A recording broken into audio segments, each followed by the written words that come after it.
ప్రార్థన చేయండి. అందరూ ఆత్మీయంగా ఎదిగి ఫలించేలాగున ప్రార్థన చేద్దాం. యోహాను రాసిన సువార్త వినపడతా ఉందే? యోహాను రాసిన సువార్త 9వ అధ్యాయము. మరి వచనాలు మీరే చెప్పండి. 35 నుంచి 41 వచనం వరకు. కొందరు విన్నారు, కొందరు వినలేదు. యోహాను సువార్త 9వ అధ్యాయము 35వ వచనం నుంచి.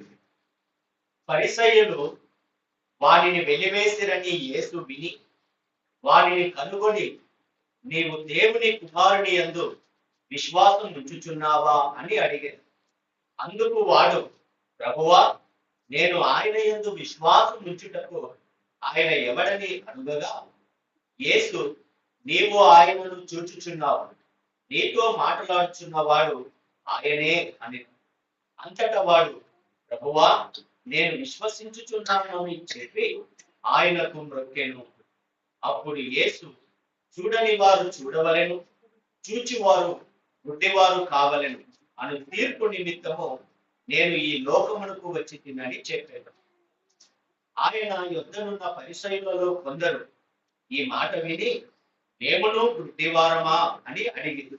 అందుకు యేసు, మీరు గుడ్డివారైతే మీకు పాపము లేకపోవు, కానీ చూచుచున్నామని మీరు ఇప్పుడు చెప్పుకొనుచున్నారు గనుక మీ పాపము నిలిచి ఉన్నదని చెప్పాను.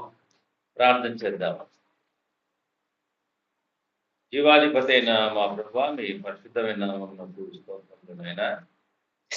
వాక్య భాగాన్ని సంఘంలో మేము ధ్యానం చేసుకుండగా నాయన, మేమందరము నాయన మా హృదయాల్లో వాక్యానుసారంగా విప్పింపబడి నీ కొరకు నిలిచి పరిచర్య చేయలాగున సహాయం చేయమని మా ప్రభువైన యేసుక్రీస్తు నామమున ప్రార్థన చేసుకుని ఈ వాక్యాన్ని ధ్యానం చేసుకుంటున్నాం తండ్రి.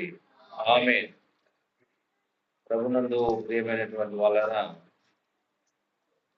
చదువుకున్నటువంటి భాగంలో మనం ఈరోజు ప్రభువును చూడటం ఎలాగునో మనము నేర్చుకున్నాం. ప్రభువును చూడటం ఈ దినాల్లో చాలా మంది దైవజనులుగా పిలువబడేటువంటి వారు మేము ప్రభుతో మాట్లాడుతున్నాం, ప్రభువును చూస్తూ ఉన్నాం, ప్రభు మాకు కనపడతాడు, మేము మాట్లాడుతున్నాం అని చెప్పేటువంటి వాళ్ళుగా ఉన్నారండి. అదే వాళ్ళు ఎలా ఉన్నా చూస్తున్నారో, ఎలా ఉన్నా మాట్లాడుతున్నారో మనకైతే తెలియదు. వాక్య ఆధారం కూడా వాటి విషయమై లేదండి. వాక్య ఆధారం కూడా లేదండి. ఒకవేళ ప్రభువే వారితో మాట్లాడుతుంటే వారితో మాట్లాడుతున్నటువంటి ఆ ప్రభువే వాక్యాన్ని నిరర్ధకం చేసిన వాడవుతాడు కదా. ఇక వాక్యంతో మీకు పని లేదు, నేను మాట్లాడుతుంటానని. ఈ వాక్యం కంటే ఆయన మాట్లాడటమే ప్రత్యేకమైందని చెప్తాడు, చెప్పినట్లుంటుంది. వాక్యమే ప్రత్యేకమైందండి. నీ వాక్యమే సత్యమని దేవుని వాక్యంలో రాయబడింది. మళ్ళా ఏదో దర్శనాలలో మాట్లాడడం అది ప్రత్యేకమైంది కాదని దేవుని వాక్యం స్పష్టంగా చేస్తా ఉంది. పేతురు భక్తుడు కూడా తన పత్రికలో రాస్తూ, మేము ఆ పర్వతం మీద ఆయన రూపాంతరం చెందినప్పుడు, జాగ్రత్తగా వినండి, ఆయన రూపాంతరం చెందినప్పుడు మేము ఆ పర్వతం మీద ఉండి ఆకాశం నుండి శబ్దం రాగా మేము విన్నాం. ఇంతకంటే స్థిరమైన ప్రవచన వాక్యం అనుకుంది ఆ పేతురు రాసినటువంటి 2వ పత్రికలోనే కదా. చూడండి, ఆ మాట కూడా మనం చదువుకుంటే బాగుంటుంది.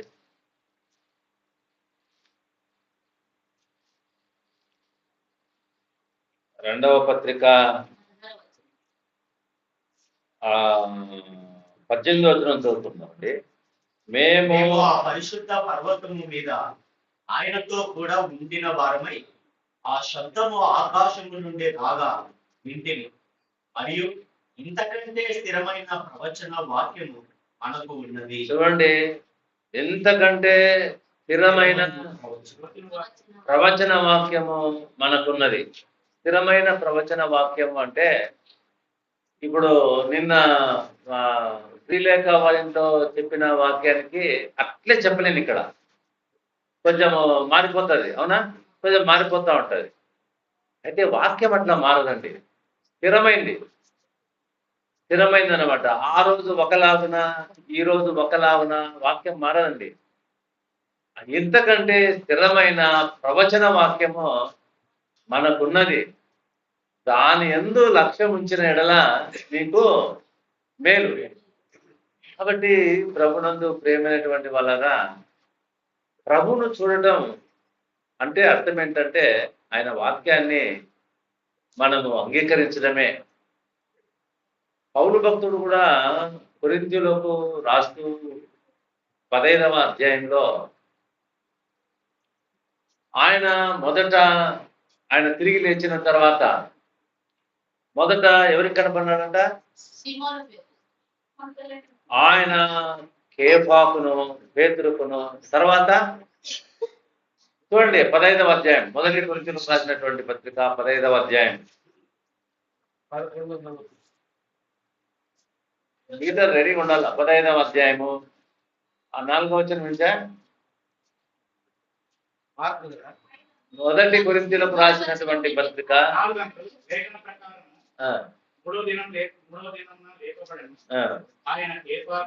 ఆయన మొట్టమొదటి ఎవరికి కనపడినంట? కేఫాకును. చూడండి, ఇక్కడ మనందరికి ఏమనుకుంటాం? మొట్టమొదటి ఎవరు కనపడ్డాడు అనుకుంటాం? మరి ఇక్కడ ఎందుకు రాయలేదు? ఇక్కడ మగ్దలేని మరియకు ఎందుకు రాయలేదు కదా? యోహాను భక్తుడని రాస్తా అంటే మొదట ఆమె కనపడినాడని రాస్తాను కదా. నిజమే. ఇక్కడ భేదం ఏమిరా అంటే ఈమె వెళ్ళి ప్రభువును చూసింది. విశేషం ఏమంటే ఆయనే పేతురుకు కనపరుచుకున్నాడు. ఇది డిఫరెంట్ అండి. అర్థమవుతుందా? ఈమె వెళ్ళి సమాధి దగ్గరికి నిలుచుకొని ఏమంటా ఉంది? ఏదో తోటమాలి అనుకొని ప్రభు అయ్యా నా ప్రభువును ఎదుర్కోపోయినారు అని అంటే ఆమె ఏమని ఆమె గుర్తుపట్టింది కాదు. ఎవరిని? ప్రభువును. అంటే ఏమర్థము? ప్రభువును చూడలేదని అర్థం, స్పష్టంగా చూడలేదని అర్థం. అర్థనా కదా? అయితే ప్రభువే పేతురుకు ఎట్లా ప్రత్యక్షంగా ఆయనే కనపడ్డాడు. అందుకనే ఆయన మొదట కేఫాకును, తర్వాత 12 శిష్యులు కాదు వాళ్ళు, ఎవరో వాళ్ళు 12 మంది కదా.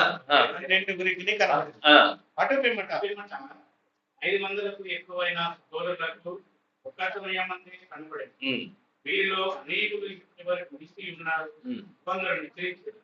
తర్వాత ఆయన తర్వాత అపోస్తులు అందరికీ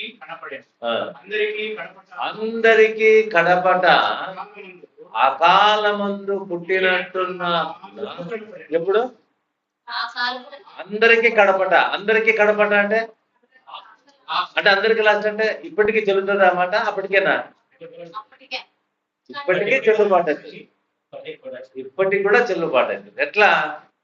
ఇంకా ఆయన కనబడేటువంటి సందర్భాలు ఉంటే పౌలు భక్తుడు ఏం రాయడు? అందరికీ కడపట అనే మాట రాయడండి. అందరికీ కడపట అన్నదానికి ఇంకొక బలమైన, మీరు బాగా వాక్యం చదువుకొని వస్తే ఇవన్నీ చెప్పేటి సులభంగా అర్థమవుతాయి. అందరికీ కడపట అంటే అర్థం ఏమిటా అంటే ఇక వాక్యము ఎవరికి బయలుపరచబడ్డది? ఇవన్నీ మీరు ప్రాథమికంగా తెలుసుకోండి. ఎవరికి బయలుపరచబడ్డది? అంతే కదా. సంఘము యొక్క ప్రత్యక్షత ఎవరి ద్వారా మనకు తెలియపరచబడింది? ఎందుకు తెలియపరచబడింది? ఇంకొకరికి కనబడేటట్లయితే సంఘ ప్రత్యక్షత పౌలుకు చెప్పాల్సినటువంటి అవసరము నీకు కొంచెం, నాకు కొంచెం, అతనికి కొంచెం. సంఘ ప్రత్యక్షత సంఘము ఏ విధంగా నిర్మాణం అవుతుంది, సంఘము ఏ విధంగా మధ్యాకాశానికి ఆకర్షింపబడతా ఉంది, సంఘము మహిమలో ఎట్లా ఉండబోతా ఉంది, ఇవన్నీ కూడా పౌలు భక్తుల ద్వారా సంఘంలో ప్రజలు ఎట్లా ఉండాలా, సంఘంలో స్త్రీలు ఎట్లా ఉండాలా, సంఘంలో పురుషులు ఎట్లా ఉండాలా, సంఘంలో ఆరాధన ఎట్లా చేయాలా, ఇవన్నీ ఎవరి ద్వారా మనకు తెలియజేయబడ్డాయి? సంఘ క్రమమంతా, కుటుంబ క్రమమంతా, విశ్వాసి క్రమమంతా ఎవరి ద్వారా రాయబడ్డది? కారణం ఇంకా మళ్ళా ఇతరులకు కనబడేదంటూ లేదు. కాబట్టి అయితే ఇప్పుడు ప్రభు కనబడడం లేదా?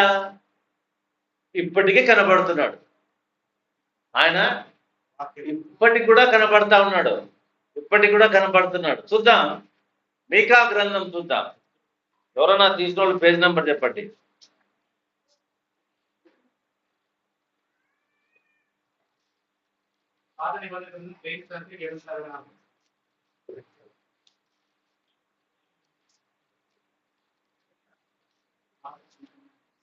నేనే కొంచెం పొరపాటు.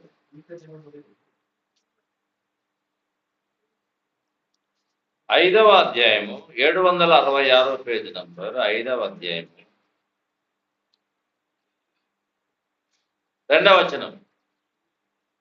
బెత్లెహేము ఎఫ్రాతా యూదా వారి కుటుంబములలో నీవు స్వల్ప గ్రామమైనను మా కొరకు ఇశ్రాయేలును ఏలబోవాడు నీలో నుండి వచ్చును. పురాతన కాలము మొదలుకొని శాశ్వత కాలము ఆయన ప్రత్యక్ష మగుచుండేది. ఏమంట? పురాతన కాలము మొదలుకొని శాశ్వత కాలం అంటే ఇప్పుడు ప్రత్యక్షం అవుతున్నాడా లేదా? ఇప్పటికీ ప్రత్యక్షం అవుతున్నాడు. ఆయన ఇప్పటికీ కనబడుతున్నాడు. కొంతమంది పొరపాటు ఏమంటే ఏదో కలలో కనబడింది నాకు దేవుడు కనబడినాడు అనుకుంటున్నారు. ఆ కలలో కనబడిన ద్వారా మన ఆత్మీయ జీవితాలకు ఏం మేలు కాదండి, మేలుకరం ఎంత మాత్రము కాదు. తద్వారా మనము తప్పటడుగులు వేయడానికి వీలవుతుంది. ఆయన ప్రత్యక్షమవుతున్నాడు. చూడండి, బెత్లెహేము ఎఫ్రాతా యూదా వారి కుటుంబంలో నీవు స్వల్ప గ్రామమైనా కూడా నా కొరకు ఇశ్రాయేలుని ఎలబోవాడు నీలో నుండి వచ్చును. ఎవరి గురించి రాయబడింది ఇది?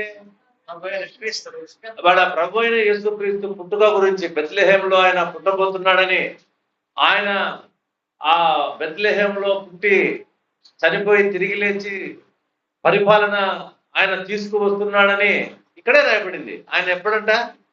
పురాతన కాలం మొదలుకొని శాశ్వత కాలం అంటే అప్ టు ఇంకా కొనసాగటం, శాశ్వత కాలం వరకు ఆయన ప్రత్యక్షమవుతూ ఉండేను. ఏమండి చూడండి, ఆయన కనపడుతున్నాడు. అయితే మనకు ప్రత్యక్షమవుతున్న ప్రభువును విడిచిపెట్టుకుంటున్నాం. ఇంకొక అంశం చూడండి, ఇదే యోహాను మత్తయి రాసిన సువార్త, ఇక్కడే పాఠం ఎక్కువైపోతుందేమో కదా. మత్తయి సువార్త 28వ అధ్యాయం 16వ వచనం.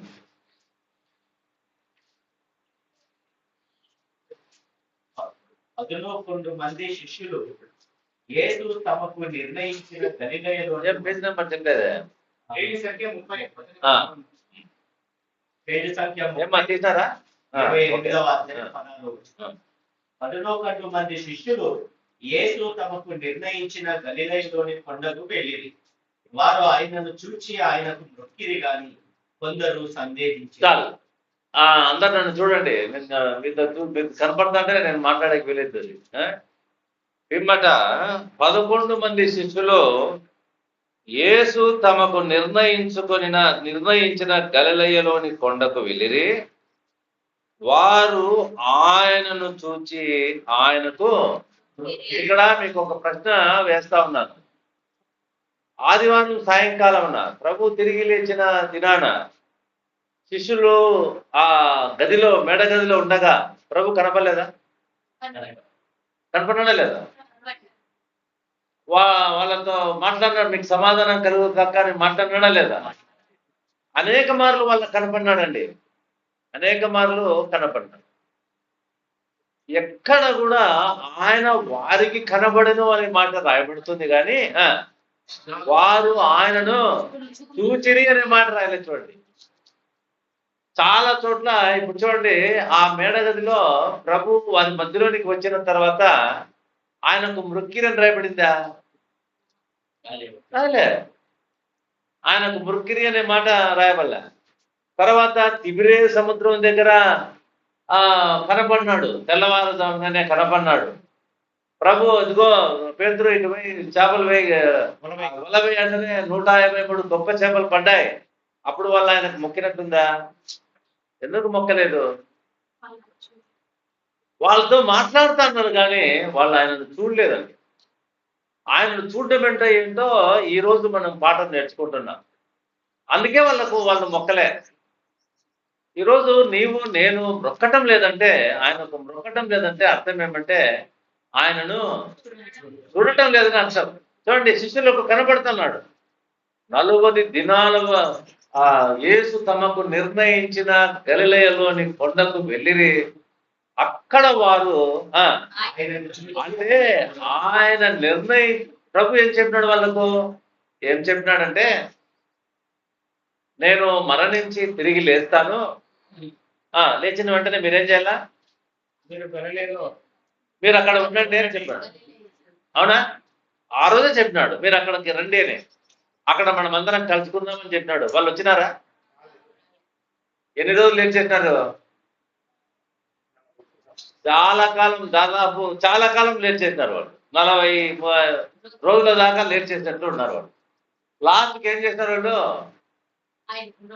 యేసు తమకు నిర్ణయించిన గలిలయలోని కొండకు, వాళ్ళు ప్రభు నిర్ణయించిన గలిలయలోని కొండకు రానంత వరకు వాళ్ళకి కనబడుతున్నాడు కానీ వాళ్ళు ప్రభువును చూడడం లేదు. అంతే, ఊరికేదో జనరల్ గా ఉంటున్నారు అంతే. ఇప్పుడు మత్తయి సువార్తలో చదువుతున్నటువంటి భాగంలో ఆయనను చూచి ఫస్ట్ టైం ఏం చేశారంట? ఆయనకు మృక్కిరి. అంటే ఇప్పుడు ఎవరు చూస్తారు? రైటా? అది అట్లనే పెట్టుకొని అదే చదవండి. కొందరు సందేహించిరి. కొందరు ఎందుకు సందేహించినారు? కొంతమంది అవునో కాదని కాదు. అయ్యా, ఇన్ని రోజులు మేము ఈయన నిర్లక్ష్యం చేసినా, ఇన్ని రోజులు మేము ఈ రొట్టె ఇది చేప ముక్క తినో, నువ్వు దయ్యమా భూత ఏమి మనిషి అని పరీక్ష చేసినా, ఇంతటి సర్వాధికారిని మేము అనేక రకాలుగా తిరిగి లేచిన తర్వాత కూడా ఇట్లా మాట్లాడినాం, ఆయన మమ్మల్ని అంగీకరిస్తాడా అని వాళ్ళు, మా ఆరాధనను అంగీకరిస్తాడా అని వాళ్ళు సందేహించినారండి. అయితే చదువు. సందేహించింది. అయితే యేసు వారి యొద్దకు వచ్చి పరలోకమందును భూమి మీద, అయితే యేసు వారి యొద్దకు వచ్చి, అవునండి, యేసు ప్రభు ఎక్కడున్నాడు? వీళ్ళు ఎక్కడ చూసినారు? వీళ్ళు ఇంతవరకు వాళ్ళతో కూడా ఉన్నారు కదా, వాళ్ళే మొక్కినట్టుగా రాయబడిందా మొక్కినారని? ఇప్పుడు గలిలయలోని కొండకు వచ్చినారు. కొండకు వచ్చి ఆయనను చూచిరి. ఏమండి, ఇంతవరకు ఆయన వారికి కనపడ్డాడు, ఇప్పుడు వీళ్ళే ఆయనను చూస్తా ఉన్నారు. చూడటానికి కారణం ఏంటి? ఆయన చెప్పినట్లుగా వచ్చినారు కాబట్టి. వాక్యానుసారంగా మనము ప్రభువును చూడకపోతే ఇదిగో ఈ దర్శనాలని అవని ఇవన్నీ మనకు కనపడతా ఉంటాయండి. ఇదే వాక్యానుసారంగా ఆయన. అందుకనే అయితే కొందరు సందేహించిరి. అయితే యేసు వారి వద్దకు వచ్చి, ఎక్కడి నుంచి వచ్చినాడు చెప్పమ్మా? ఎక్కడి నుంచి వచ్చినాడు? అందుకనే అంటే ప్రభువును చూస్తేనే వాళ్ళకి ఏం కనపడింది? పరలోకం. అవునండి, ఆయన వారి వద్దకు వచ్చి, అయ్యా పరలోకమందును భూమి మీదను నాకు సర్వాధికారం ఇవ్వబడింది. అదే ఆ విధంగా మనం ప్రభువును చూడాలండి. ఇష్టానుసారంగా ఎవరికి ఊహించినట్లు కాదండి. రాత్రి నిద్రపోతుంటే ప్రభు కల్లేకొచ్చా, నేను బస్సులోకి ఎక్కితే బస్సులో మాట్లాడా, నీతో బస్సులో మాట్లాడుతుంటే ఇంకా వాక్యం ఎందుకమ్మా? ఇంకా చెప్పే బోధకులు ఎందుకు? ఇంకా దేవుని వాక్యం ఏం రాయబడింది? వినుట వలన. ఇంకా ఆయన కనపడితే విశ్వాసం వస్తుందనే? ఆయన కనపడితే విశ్వాసం వస్తుందనే? ఆయన కనపడితే విశ్వాసం వస్తున్నట్లయితే ఏది అర్థం? అవును కదా. కాబట్టి ప్రభునందు ప్రేమైనటువంటి వాళ్ళరా, మనమందరం అనుకుంటుంటాం ఏమి మొట్టమొదట కనపడింది మరేకే కదా అని. ఇంకా ఒకటి తెలిసిన వాళ్ళమ్మకు కాదు, ఎవరికి కనపడింది? మగ్దలేని మరియకి. అంటే పోకపోయింటే అత్యవసరం ఏం కాదు, నువ్వు పోయినందుకు. కానీ ఇక్కడ పేతురు కనపడడంలో అవసరం ఆయననే. ఇవి మనము గమనించాలండి కదా. ప్రభువును చూసేటువంటి విధానం నేర్చుకుందాం. ప్రభువును చూడకపోతే ఆయనకు మొక్కేది ఉండదండి. ఆయనకు మొక్కేది ఉండేది. ప్రభు పుట్టిన సమయంలో దూతలు ఆరాధన చేసినారని లూకాసు వార్తలో రాయబడింది. దూతలు ఆరాధన చేసినారు. ఏమని ఆరాధన చేసినారు? సర్వోన్నతుడైన దేవునికి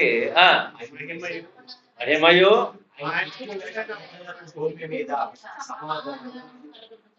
ఏం చూస్తున్నారు వాళ్ళు ప్రభులో?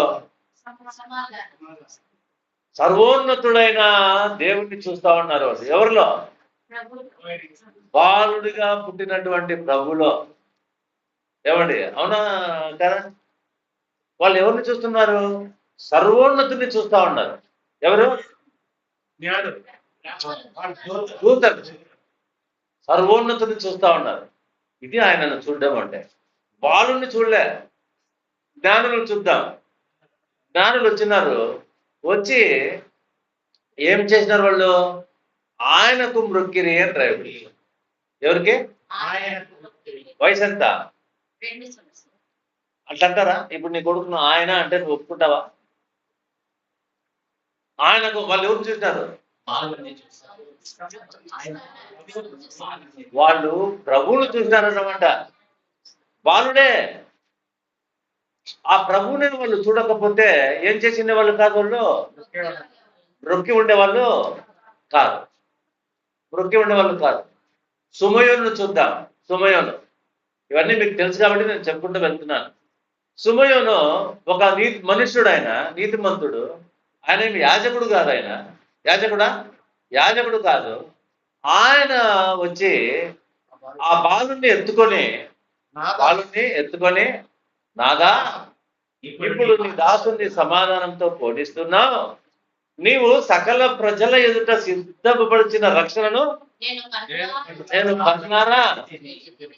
ఆ బాలులో ప్రభువు ఆయన సుమయోని ఏం చూస్తున్నాడు?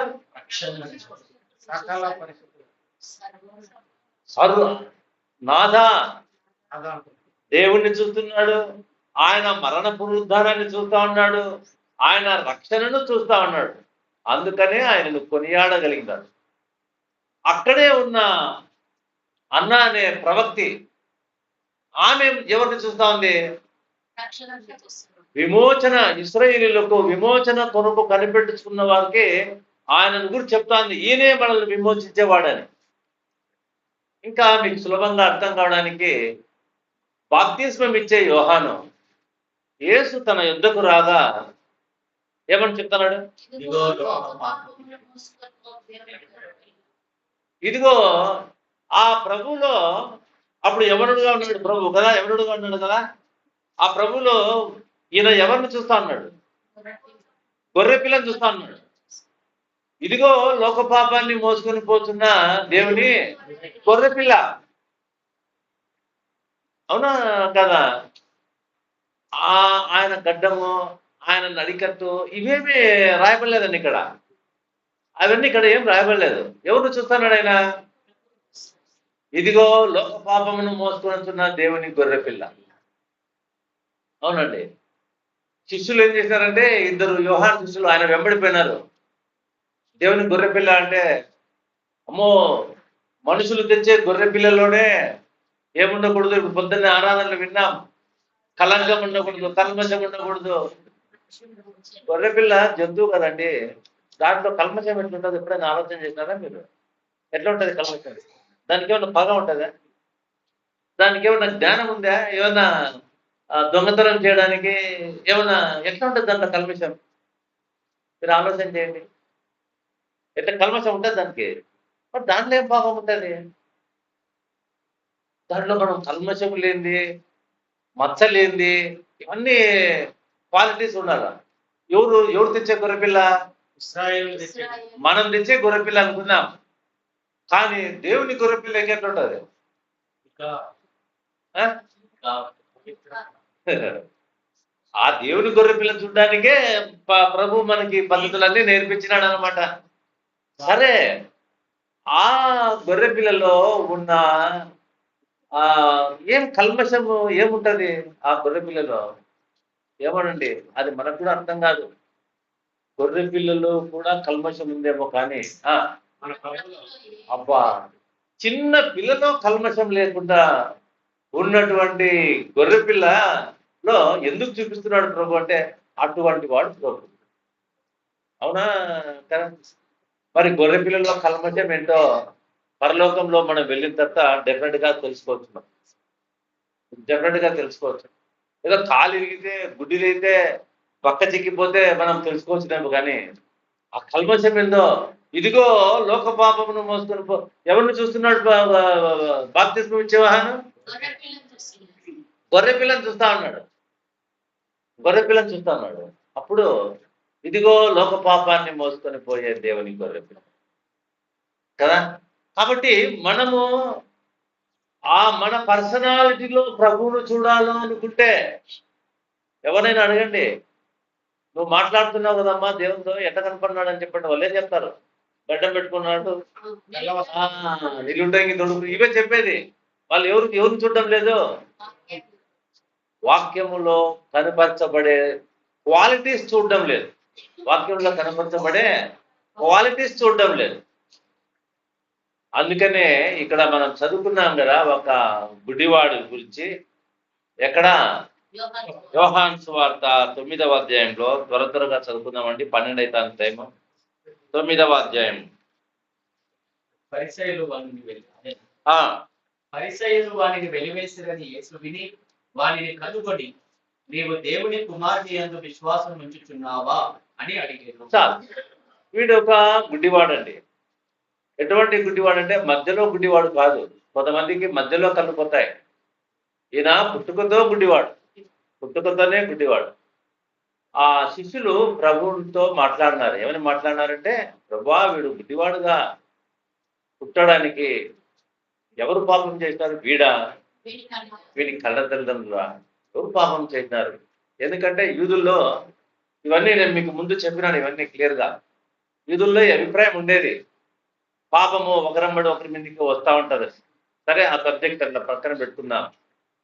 అంటే లేదు, వీడు పాపం చేయలేదు, వీని కన్నవారు పాపం చేయలేదు. దేవుని క్రియలు వీని యందు ప్రత్యక్షపరచబడుటకే వీడు గుడ్డివాడుగా పుట్టాడు. దేవుని క్రియలు వీని యందు ప్రత్యక్షపరచబడటానికే వీడు గుడ్డివాడు. ఈ దేవుని క్రియలు ఏం ప్రత్యక్షపడతాయి?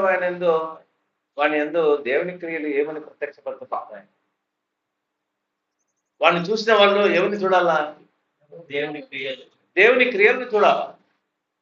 వాడిని చూసిన వారు దేవుని క్రియలను చూడాలా. అంటే దేవుని క్రియ ఏంటంటే, అబ్బా, దేవుడు ఎంత గొప్పవాడు, క్రొత్త కళ్ళు ఇచ్చినాడు వీడికి, క్రొత్త కళ్ళు ఇచ్చినాడు, ఆ దేవుడు సర్వశక్తిమంతుడే అని దేవుని క్రియలను చూడాలి. ఇంకా కళ్ళు ఇచ్చిన దానికంటే గొప్ప కార్యం ఏమిటంటే, వాడు పుట్టుకతో గుడ్డివాడు, మనము పుట్టుకతో గుడ్డితనము గొప్పదా, పాపం గొప్పదా? గుడ్డితనంతో పుడితే చచ్చిపోతాం అంతే. ఇంకా మళ్ళా గుడ్డితనం మనకు ఎఫెక్ట్ ఉండదు. కానీ పాపము వెంటాడు. చనిపోయిన తర్వాత కూడా మనల్ని విడవదండి. పాపానికి ఫలితం నిత్య నాశనమే. అంత భయంకరమైన పుట్టుకతోనే నీతిమంతులు లేడు, ఒక్కడు లేడు. ఈ ఉదయకాలం అటువంటి పాపమును కొరకై మన ప్రభు అయిన యేసుక్రీస్తు మనందరి కోసం మరణించి సమాధి చేయబడి తిరిగి లేచి ఆ పాపాన్ని పరిహరించాడండి. మనలను నీతిమంతులుగా తీర్చాడండి. మనలో ప్రజలు ఎవరిని చూడాలా?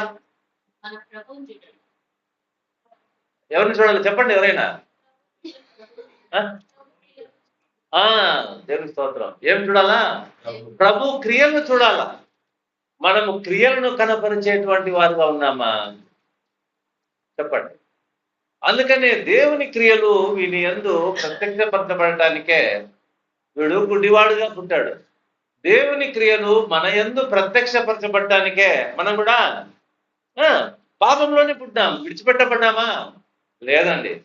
మన ప్రభు అయిన యేసుక్రీస్తు మన పాపం నుండి మనల్ని విడిపించినాడండి. మనల్ని చూచిన వారు ప్రభువును చూడగలుగుతున్నారా? ఆ క్రియలు మన యందు ప్రత్యక్షపరచబడుతున్నారు. అది నిజమైన సంఘం అండి. నీకు నీవు ఊహించుకుంటే కాదండి. ఆ క్రియలు కలిగినటువంటి పిల్లలకు ప్రభువే శిరస్సుగా ఉంటాడు. శిరస్సుగా ఉంటాడంటే అర్థమేమే? ఇప్పుడు ఈ శిరస్సు ఉంది కాబట్టే నేను ఎవరో మీకు గుర్తింపు. ఈ శిరస్సే లేకపోతే ఉత్తమ మొండె ముందనుకోండి, ఎవరిదని? ఎవరిది ఇది? ఎవరిది? ఫలానా వాళ్ళని చెప్పే వీలేదు. అవునండి. ఆ శిరస్సు ద్వారానే శరీరం అంతా అదుపు చేయబడుతుంది. మన శిరస్సు మన ప్రభు అయిన యేసుక్రీస్తే. మరణించి తిరిగి లేచి మనం ఇంకా చనిపోయే వారం కాదని చెప్పడానికే ఆ శిరస్సు మనకు ఇవ్వబడిందండి. కాబట్టి దేవుని క్రియలు మన యందు ప్రత్యక్షపరచబడటానికే మనల్ని కూడా ఆయన పాపం నుండి మనల్ని విడిపించినాడండి. ఈ సత్యాన్ని ఉదయకాలం వాళ్ళు గలిలయలోని కొండకు వచ్చిన తర్వాతనే వాళ్ళు ప్రభుని చూసినారు. ఇంతవరకు ప్రభు మీతో కూడా అనేక మార్లు కనపడుతున్నాడు, కానీ మీరు ఎవరిని చూడడం లేదు. ప్రభుని చూడడం లేదు. అందుకనే ఆయనకు బ్రొక్కలేకపోతున్నారు. అందుకనే అనేకులు ఉదయాన్నే వేరన్నా సంతోషంగా ఉండండి, ఇట్లా ఎన్ని మార్లున్నా సంతోషం రాదండి. ఆ ప్రభును చూస్తేనే ఒకరు వచ్చి ఇంకా మీరు సంతోషంగా ఉండండి ఊపాల్సిన అవసరం లేదు. ఏంటండి ఈ పోడియంలో మీకే ఉత్సాహంగా వస్తారు. ఉత్సాహం రావడానికి మేమేమో కార్యాలు చేయాల్సిన అవసరం లే. మ్యూజిక్, క్విజ్ ప్రోగ్రాము, రకరకాలు చేయాల్సిన అవసరం ఏం లేదు పిల్లరా. కాబట్టి మన ప్రభువును మనం ఎలా చూడాలో ఆలోచన. దేవుని క్రియలు వీని యందు ప్రత్యక్షపరచబడటానికే. తిమోతికి రాసిన మొదటి పత్రికలో ఒక మాట రాయబడిందండి.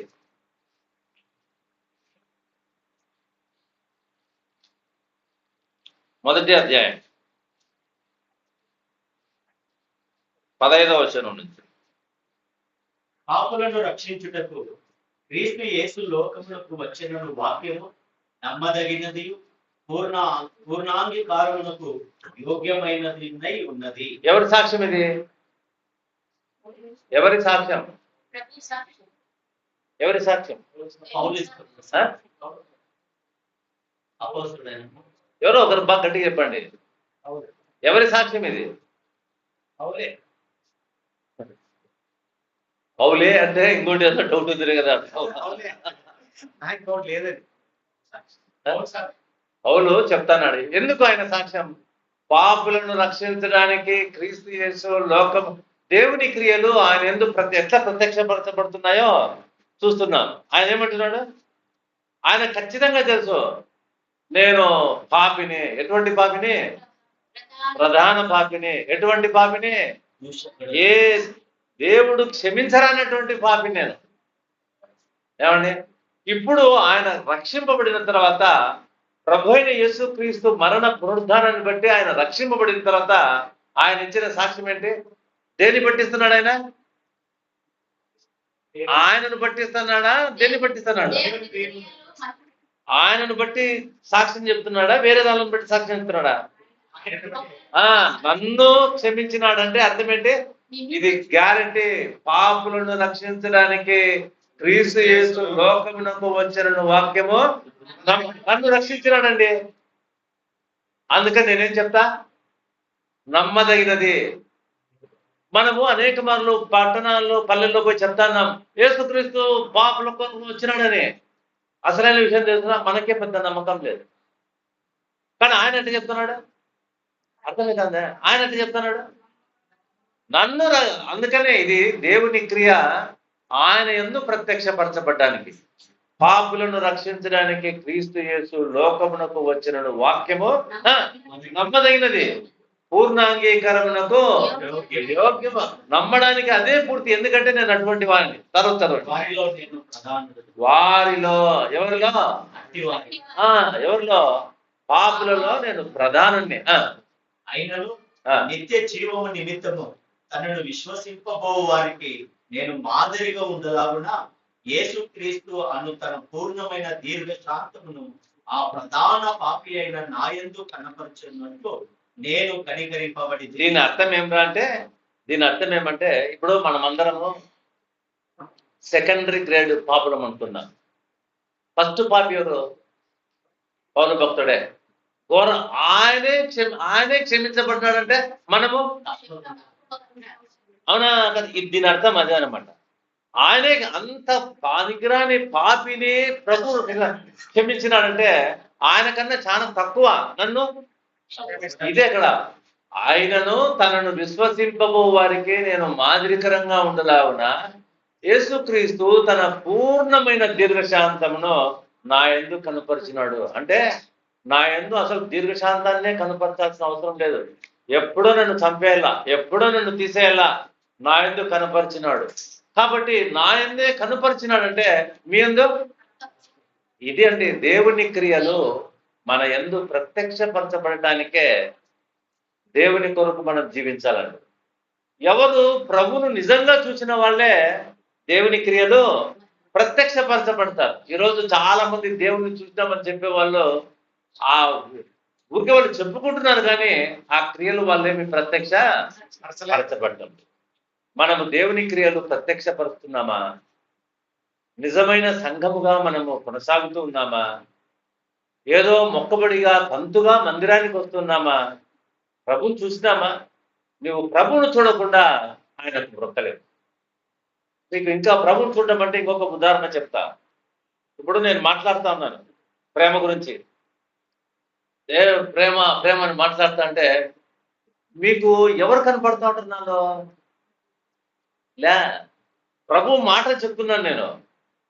మీకంతా కనపడేది నేనే. ఎట్లా? ఈయనేమో ప్రభు గురించి చెప్తున్నాడు, చెప్పండి, ఈయనకేం ప్రేమ లేదు అంటే మీరు ఒకరిని చూస్తూ ఉంటారు అన్నమాట.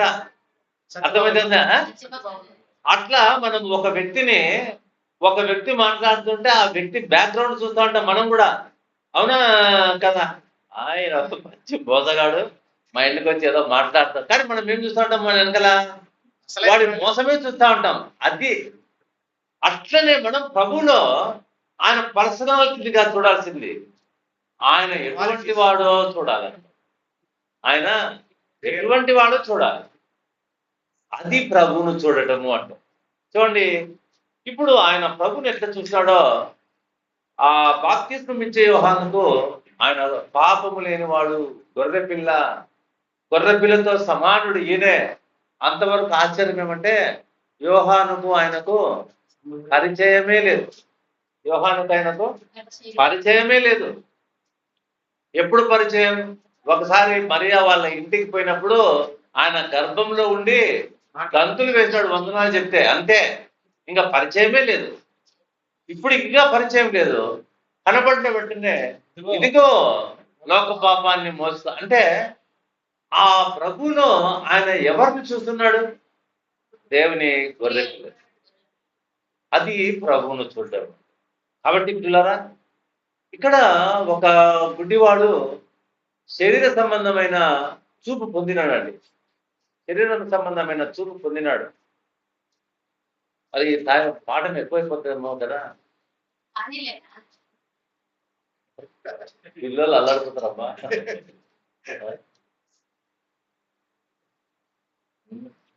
కాబట్టి మనము శరీర సంబంధమైన గుడ్డితనం చూస్తూ ఉన్నాం. ఆ గుడ్డితనంతో మనం ఎవరిని చూడలేము, లోకంలో ఎవరిని చూడలేము. మన స్థితి కూడా అట్లనే రాయబడింది. ఏమని రాయబడింది? గుడ్డివారము అని రాయబడింది. 2వ కొరింథీయులకు రాసినటువంటి పత్రిక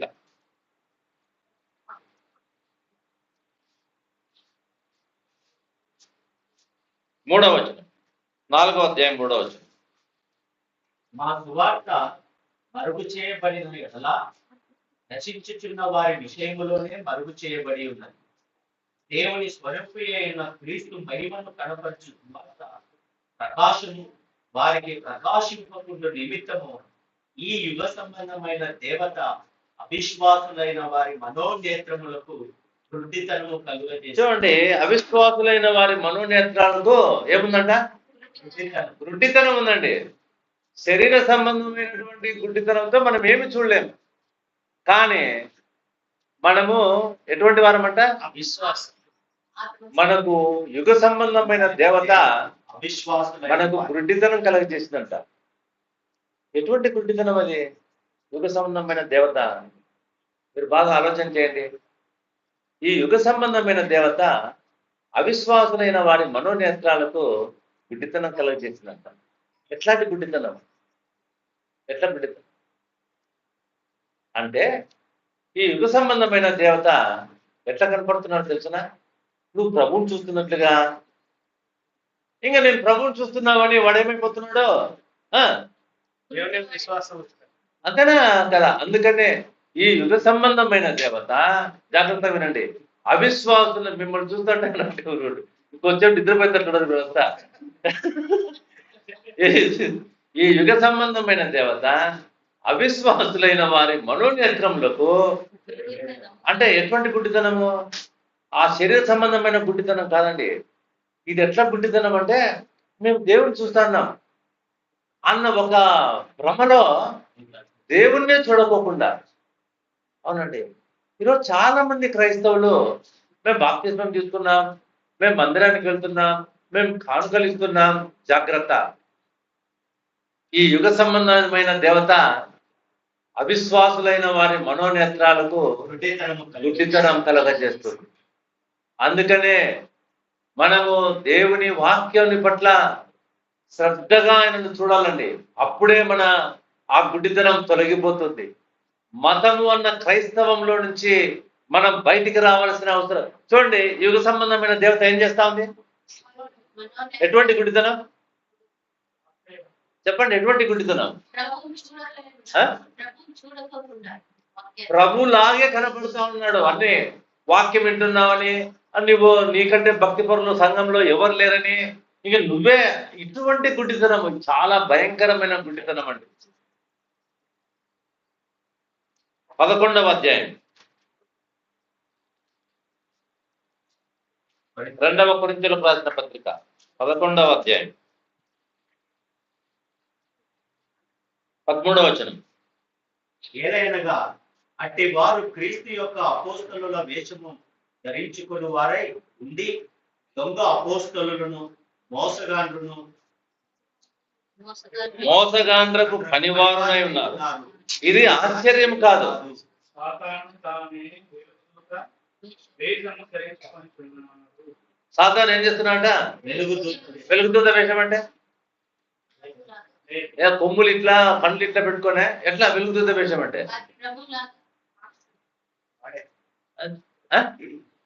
వాడే ప్రభులాగా కనిపిస్తూ అంటే అది గుడ్డితనం కదా? అవునా కదా? సాతానుడు తానే వెలుగుదూత వేషము ధరించుకొనుచున్నాడు. అంటే మనం ఏం చేస్తున్నామంటే, ప్రభుని చూస్తున్నాం, ఇంకా మాకేమీ భయం లేదు. ఇది ఎటువంటి గుడ్డితనం? ఇది ఎటువంటి గుడ్డితనం? ప్రభుని దూరమయ్యే గుడ్డితనం అండి.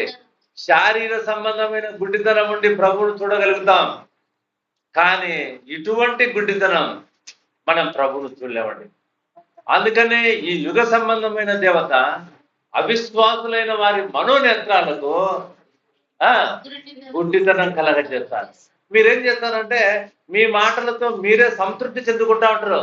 మేము కూడా క్రైస్తవులే, మేము కూడా పరలోకానికి పోతాం, మేము కూడా భక్తిలో ఉన్నాం. మీ మాటలకు మీరే సంతృప్తి చెందుకుంటే మిమ్మల్ని పరలోకానికి తీసుకువెళ్ళేవారు ఎవరు? ఇదే ఇప్పుడు లోకంలో ఎక్కువ అమలవుతున్న జాగ్రత్త. అందుకనే మనం అనుసరించే తీరును, ఇంతకంటే స్థిరమైన ప్రవచన వాక్యాన్ని మనం తరచి చూచేటువంటి అవసరత మనకుందండి. ఇది ప్రభువును చూడటం. లేఖనములలో మన ప్రభు అయిన యేసుక్రీస్తు ఏం చేశాడో తెలుసునా? ఏం చేశాడు? ప్రభు కూడా తనను గురించి చూపిస్తున్నాడు. ఎవరికి?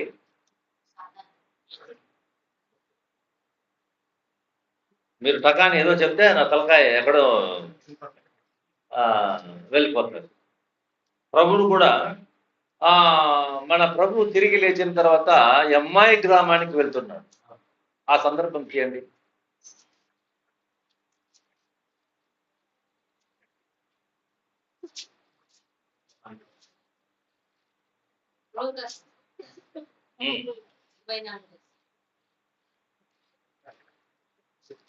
ఇవన్నీ చెప్తేనే ఆ సబ్జెక్టు మనకు అర్థమయ్యేది. 24వ అధ్యాయము. అవునమ్మా? చూడండి. 78. ఇదిగో ఆ దినమందే వారిలో ఇద్దరు యెరూషలేమునకు ఆమడ దూరమున ఉన్న ఎమ్మాయిను ఒక గ్రామమునకు గెలుచు జరిగిన ఈ సంగతులన్నిటి గురించి ఎవరితో నాకు సంభాషించుతుంది. వారు సంభాషించు ఆలోచించుకొని యేసు తానే దగ్గరకు వచ్చి వారితో కూడా నడిచారు. అయితే వారు ఆయనను గుర్తుపట్టలేకుండా ఎందుకు మూసేసినాడు దేవుడు వారి కన్నులు? ఆయనను గుర్తుపట్టకోకుండా లేఖనాలు గుర్తుపట్టాలి. దేవునికి స్తోత్రం. ఆయన ఈయన కనబడితే వాళ్ళకి ఏం చెప్పే అవసరం రాదు, వాక్యం చెప్పే అవసరం రాదు. అందుకని వారు ఆయనను గుర్తుపట్టకుండా వాళ్ళ కన్నులు మరుగు చేసినాడు. అంటే ఎవరిని గుర్తుపట్టాలని?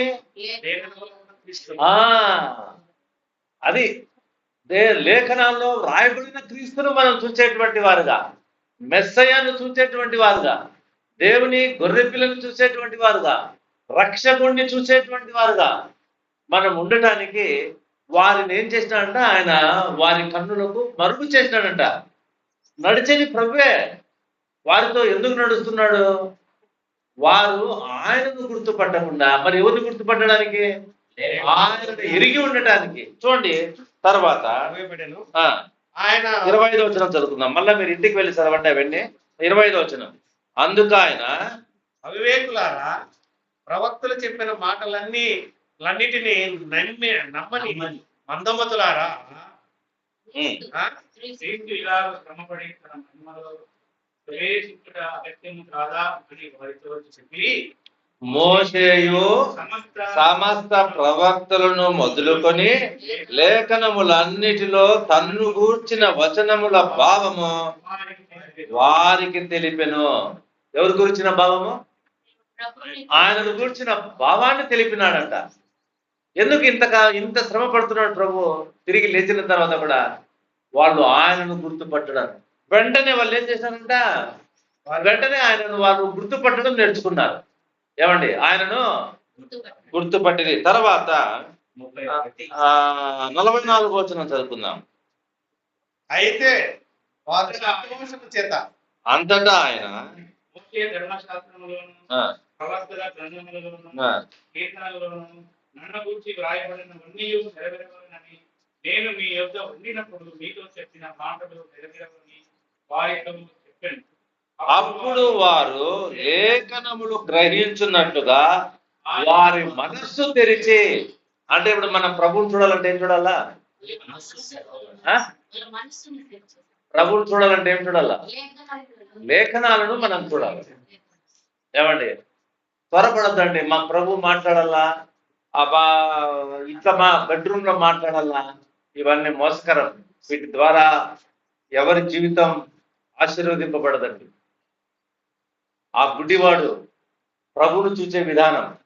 కాబట్టి ప్రభువే వారితో నడుస్తూ తన్ను మరుగుపరుచుకొని, అంటే శరీర సంబంధమైన శరీరాన్ని మరుగుపరుచుకొని లేఖనాల్లో ఉన్నటువంటి ప్రభువును కనపరచడానికి ఆ ఇద్దరితో ఏం మాట్లాడుతున్నాడు?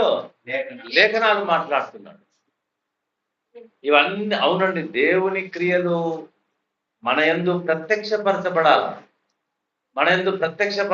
అందుకనే ప్రభు వారి మనస్సును తెరిచి ఆయనను గుర్తుపట్టారండి.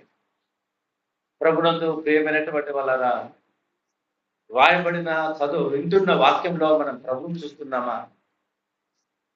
ఆయన గుడ్డివాడిని బాగు చేశాడు, ఒక కొత్త కళ్ళు ఇచ్చాడు. అంటే అర్థం ఏంటి? ఆయన ఎటువంటి పాపినైనా ఆయన చనిపోయిన వారిని బ్రతికించగలడు. పాపము చేత అపరాధముల చేత చచ్చిన వారిని ఆయన చూస్తే, ఆ గుడ్డివారిని చూస్తే మనకు లేఖనాలకు జ్ఞాపకం రావాలి.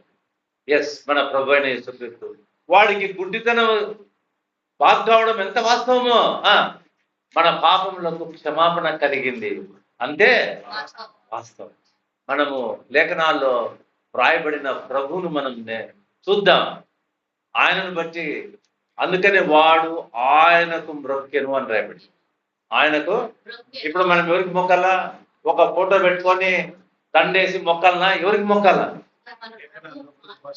లేఖనాల్లో వ్రాయబడిన, అంటే ఆయనకు మ్రొక్కడం అంటే ఆయనకు లోబడ్డాం. మనం కూడా మన పాపములు క్షమించబడిన మనం దేవుని క్రియలు ప్రత్యక్షపరచబడ్డానికి మనల్ని ఎన్నుకున్నాడని మనం కూడా ఆయన కొరకు మనం జీవిద్దాం. దేవుడు ఈ మాట మన కొరకై దీవించుగాక. ప్రభు చిత్తమైతే ఎప్పుడైనా మధ్యలో ఈ వాక్యాన్ని మనము ధ్యానం చేద్దామండి. ప్రార్థన చేసుకుందాం. మన మధ్యలో ఉన్న సహోదరుడు పీటరు ప్రార్థన చేసి, చిన్న ప్రార్థన చేసి ముగిస్తాడు. 12 అయింది టైం.